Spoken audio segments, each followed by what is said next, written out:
In the Great Hall at the front of the school, there is an impressive showcase displaying the sports trophies won by Columbine High School, the pride of students and staff alike. But Klebold and Harris were never part of any team. A lack of enthusiasm for sports set them apart from the others.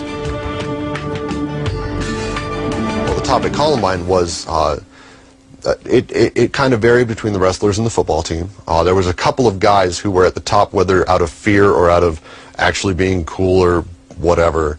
There were a couple of guys that were at the top because of that. There were a couple of girls who were at the top because of their situation, how they looked, the money they had, things like that, their grade point average and how much they obeyed the teachers, all that stuff. They were the bottom 2 kids in the entire school, not just out of the senior class.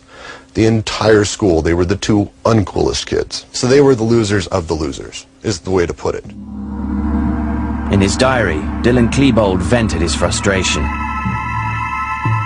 I see jocks having fun, friends, women, lives, or rather shallow existences compared to mine.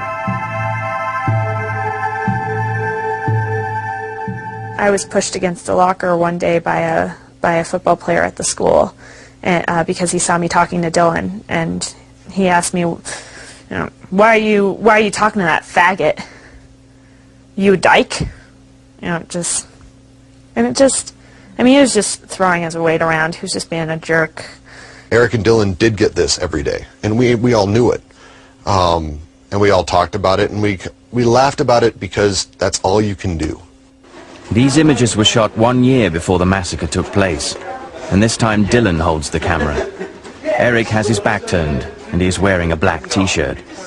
They're walking through the halls, and you can see a wall of jocks coming at them. You get the hell out of the way. It's their hall, their world. And Eric and Dylan didn't get out of the way.